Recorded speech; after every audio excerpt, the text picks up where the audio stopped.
Okay, we're recording. All right, cool. So we're going to talk, first let's do this wheel rim. So what we're going to do is we're going to take a shape.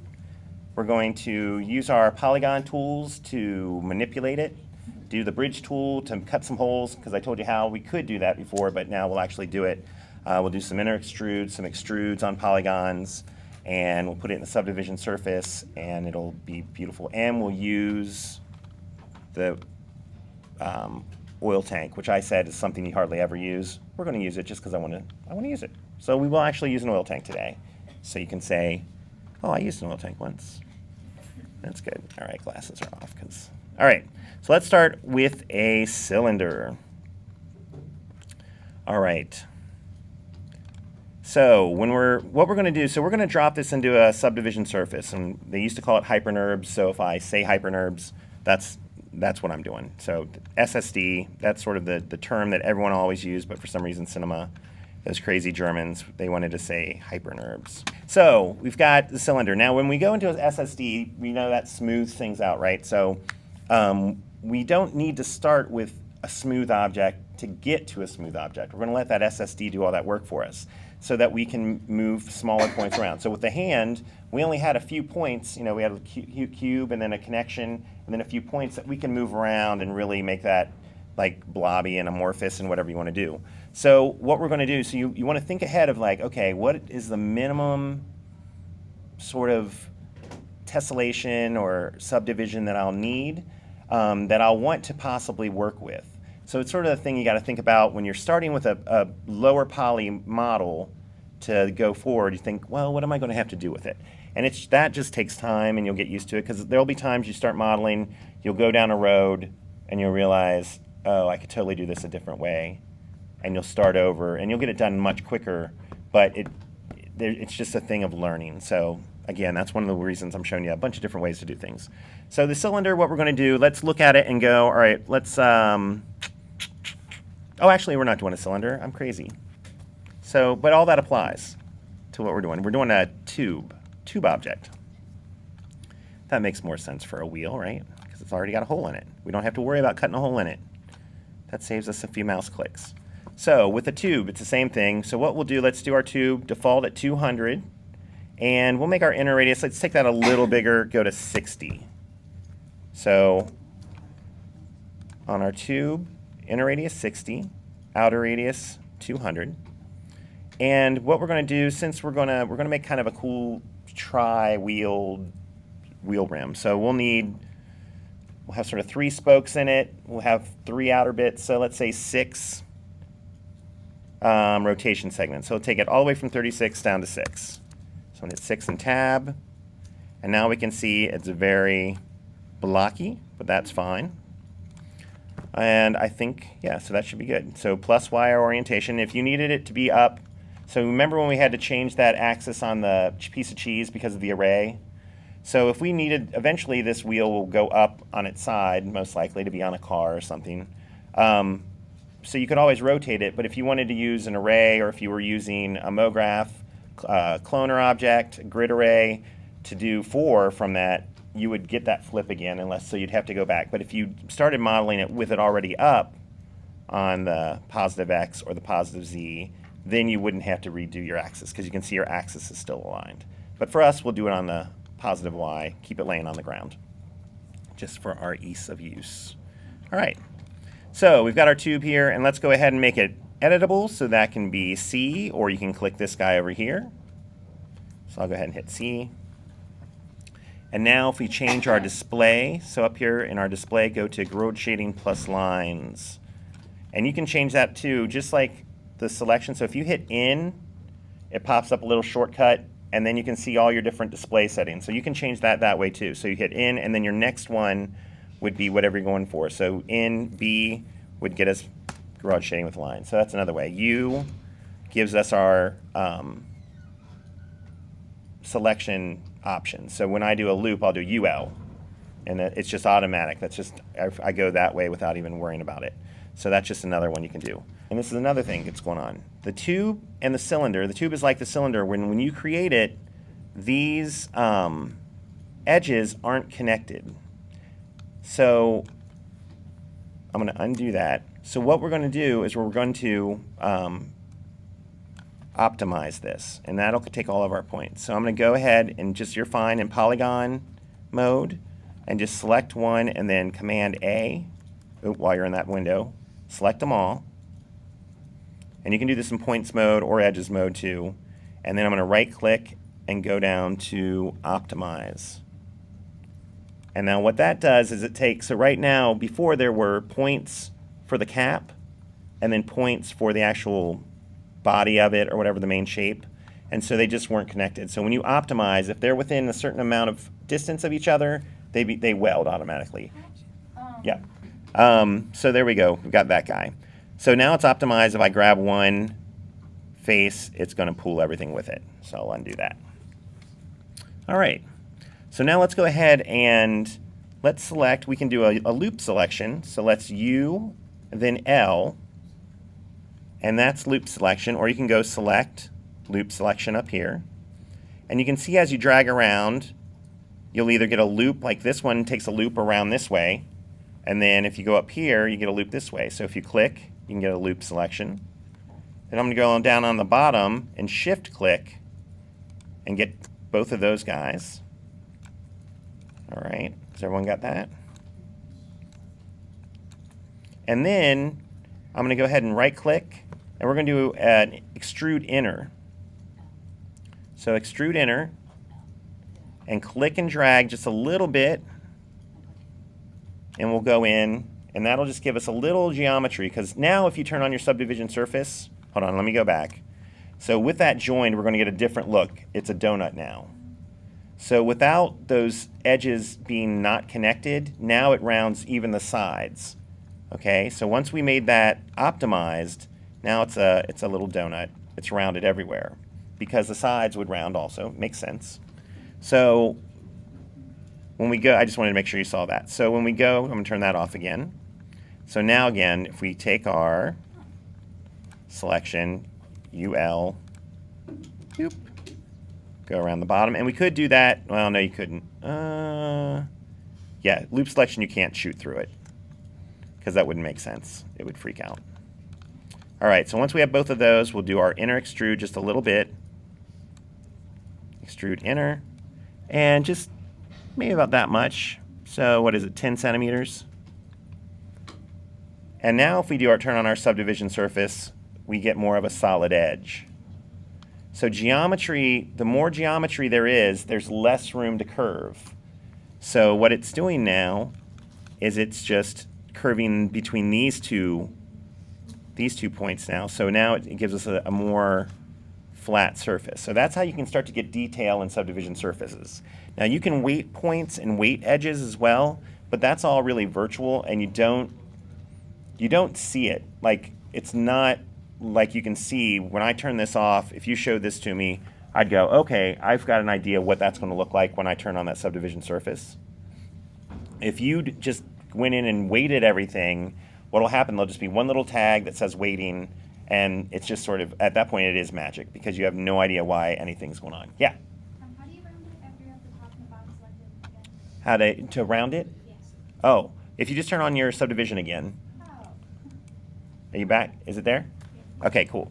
So it's just, and you can work this way, and there'll be a lot of times, like if you're doing a character or if you're doing something very organic, you know, you'll work in this mode, but it can get a little confusing, just especially for the first time, just because everything's here. So we can just do the on and off, and I think that'll be good. All right, so now that we've got that guy set up, let's go ahead and punch some holes in this thing. So I'm going to go to the top again, hit my selection, and make sure only select visible elements is off, and we'll be in polygons. So I'll just select off of it, and then I'm going to shift select my 3. I'm going to rotate around just to make sure they're all there. Now if we wanted to save these, so you can also, when you have polygon selections or edge selections or point selections, there are times where you might need to revisit these. We're not going to in this necessarily have to do that, but you might need to do it. So a lot of times if you've got something that you're manipulating and you've got it all selected, like maybe you're working on the inside of a bottle versus the outside, you can save those selections and then call them back up in different ways. So if you would want to save this as a selection, you just go down to select and then save selection. Where is it? Am I crazy? Set selection. And it'll give you another tag. And then once you have that tag, you could go off of it, and then there's that selection, and you can say restore selection on the tube, and it'll come back. You have to have it selected.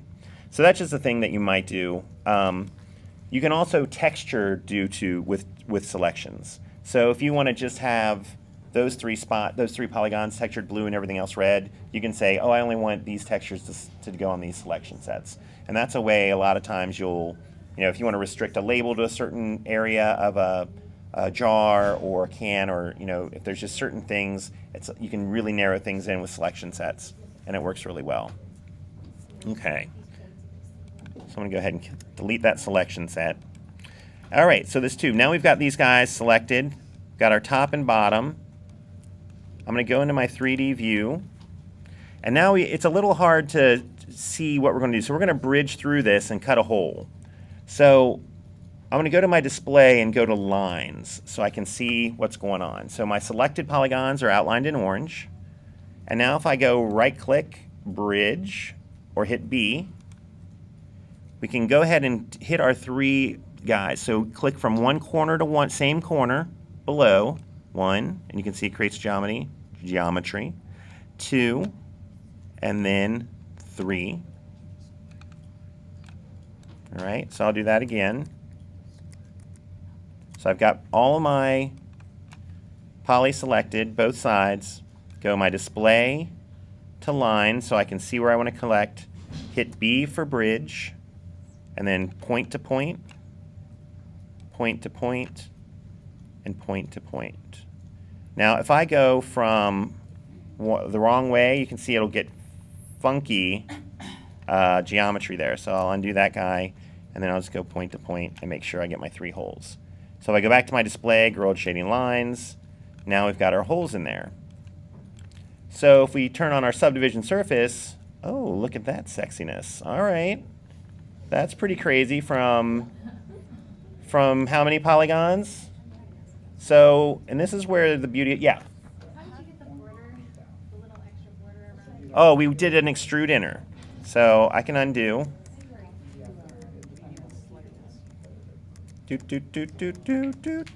I'm backing up, guys. That was a ways back. There we go. That's why you change those undo levels. Okay, to get that border, we did an inner extrude. So I just selected, loop selected on my tube, UL, and then top, and then we did the bottom, shift select to grab those, and then we did a right click, extrude inner,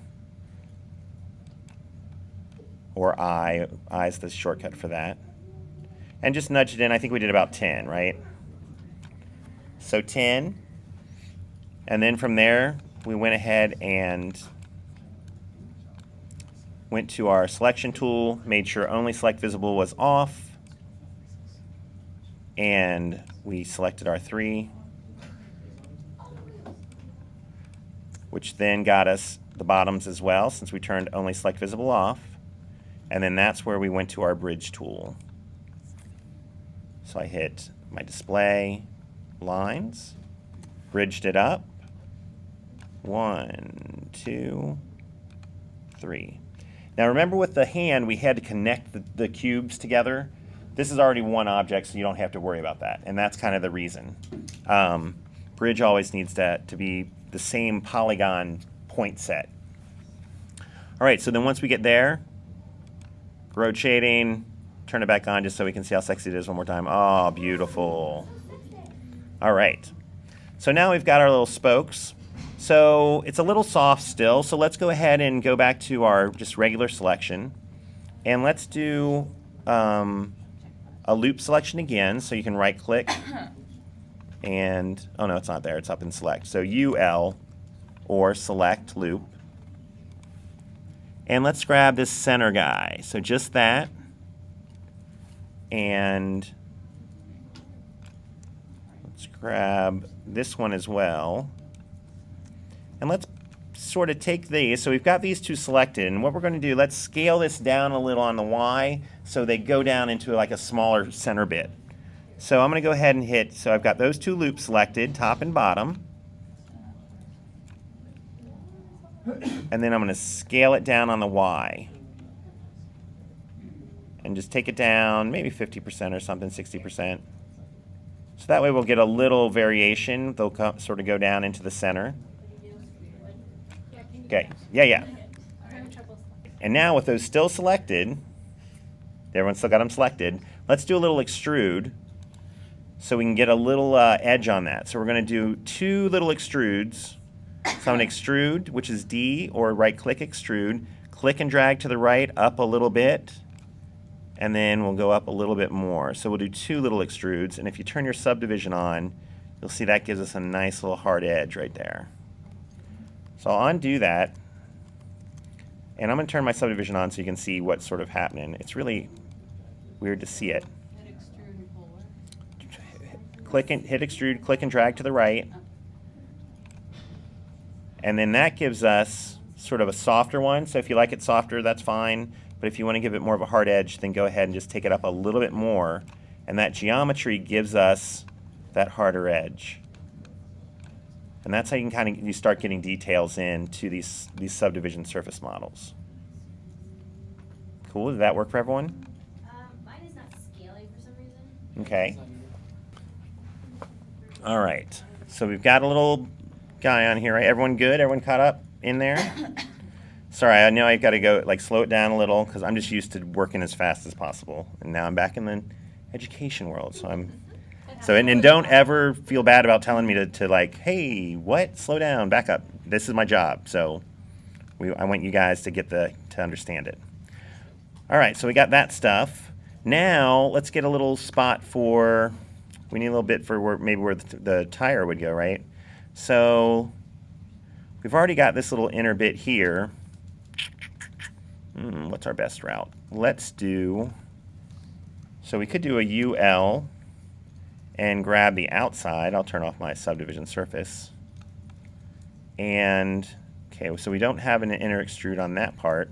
So let's go ahead and do that. So let's go, I did my outer loop select, and I'll do an extrude inner, click and drag, create some geometry there for us. Now we could also use the knife tool on these, so that's another whole way you can do it. I'm using this just because I know it will scale to the middle evenly. So that's why I did that. And we could go, let's go ahead and hit that, go for a extrude. And let's just drag it in a little bit. Now if we go too far, we'll start breaking through geometry. So you just need to go in as far as you can. And if we turn on our subdivision surface, we should have a little ring. And then you want to just make sure, see on that guy, I'm almost at the edge. So I'm going to go ahead and back that out a little. Oh, undo. Okay, subdivision surface on, and then we get that. And if you wanted a little more depth or sharpness around your outer ring, you could go ahead and extrude that up as well, just like we did the inner ring. So, and again here, this is where it's kind of cool because you can sort of play with stuff, undo, play with stuff, undo. So like I could say UL, go back to my loop. And if I did this one, I could always do an extrude up just to get a little edge on that. So now if we wanted a little more of an edge up there. And again, if you cut that or do another tiny, if I did a tiny extrude up again, it's going to be a sharp edge. And it's still a little faceted, so I could take this up to 4 if I really wanted to render it to see it nice and crisp and clean. I know you guys have all been saying, when are we going to use this oil tank, Sean? When is the oil tank coming? Right now. It's time. It's oil tank time, everybody. So we're going to go ahead and we're going to take an oil tank, just create one. It's already in the center. That's amazing. How do we plan that? Thank you, Origin. It's all about the origin. So I'm going to go ahead and just go to click on my oil tank. I'm in my move tool, and we can just go ahead and either, we can just scale it down. Just scale the whole thing. It'll probably get right in there. Oh, look at that. Magical. And we've got a wheel.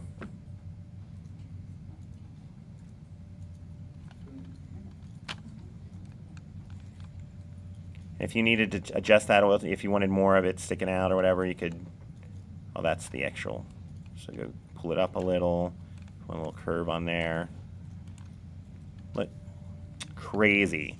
So that's kind of the cool thing about subdivision surfaces, because if someone came and said, all right, you need to edit this up a little, make these a little wider, these a little smaller, all you're editing is this mesh, which is not much at all in the scheme of things. Let me make this down to 35. So it looks right. Okay. So, I mean, that's nothing when you think about a model to create this. Now, this is a lot of polys. Now, if we make this editable, so if we hit our old friend here, or C, subdivision surface, and look at our polygons, we've got a good amount in there. Now, there's another cool thing you can do. Say you wanted to get a little more detail in your polygons, because maybe you're going to start screwing around in here and making some bumps in here or something. When you've got your subdivision surface on, if we take any object, so I'm going to go ahead and turn that off and just select all. Oops, select all. If I wanted to subdivide this, there is a subdivide. Is it in this somewhere or not? I can't remember. It is there, but why does it not let me? Maybe I need to not have anything selected. Oh, because I was on all three. So tube. So if I took that, right-clicked and subdivide, it's right here. What'll happen? Okay, and this is another thing with these menus.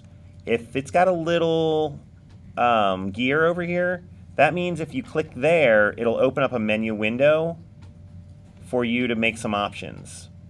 If you just click it in the normal part, so if I go to subdivide, it's going to just do whatever the last setting was automatically. So right there, subdivide, what subdivision does, one level, is it splits every polygon into quarters or whatever. So everything gets split in half, every edge. So now we've quadrupled our polygon count. But if we needed to get into this and get to this point so we could indent those or something, that's what you need to get in there. Or you could knife a loop just around there. But the problem with that is, if we turn on our subdivision now, it's not as soft. And now we're no longer a circle because it's got extra geometry, which is affecting how that math works. Does that make sense to you guys? So it'd be just like when we created edges to get a sharp line up here, it's doing it everywhere, so it's sort of like becoming more boxy. So we wouldn't want to do that if we want more subdivisions. But what you can do, which is pretty cool, is if you right-click on your subdivide here and go down, go to the gear, and there's a thing, oh, now they call it smooth subdivision. It used to be called hypernerb subdivision. But now smooth subdivision, what you can do, hit that, and it will take into account your subdivision surface. So now when you subdivide, it looks at what already your hypernerb or your subdivision surface is doing, your SSD, and it creates geometry in that mode. So if you want to create like low poly looking stuff, this is a great way to do it, because now it's just those polygons. But we have a lot more options for doing some editing now, because we now have more polygons to play with. And you can also probably turn your subdivision surface down a little, and it'll still look good. So even at 2 now, it looks a lot better, because it's already got more geometry that's in line. Does that make sense? So we've got a little more resolution, and then we're asking for the subdivision surface just to give us a little more. So it's a cool technique. Sometimes stylistically you'll use it to get, you could take something and then just sort of get it close and then, oh yeah, I want to just use it this way because that's kind of cool. Cool looking. So that's a wheel. I mean, if you wanted to put a wheel around it, you could do another tube and round it. You could do a torus wouldn't be flat enough on one side. We'd have to cut it, but that's fine. So yeah, that's just a wheel rim. So bridge tools, extrude polygons, extrude inner, subdivide, hypernerbs, or subdivision surface subdivide, sorry. And then, scaling, loop select, always a great one. Selecting through, so this one, if you are selecting something and you're getting the other side, just remember to turn that back on, because that'll kill you every time if you're working, especially if you work in this mode a lot, like in your perspective view. So if we were doing this and maybe there was going to be a spot there that you were going to put a label, or maybe there's going to be an embossed something and you needed a flat spot, that's where you can maybe do an extrude enter again, and then maybe extrude in. And now if we look at that, so you can see we can now get to an editing level like that, where we couldn't have done that in our first one. So that's where subdivision comes into play.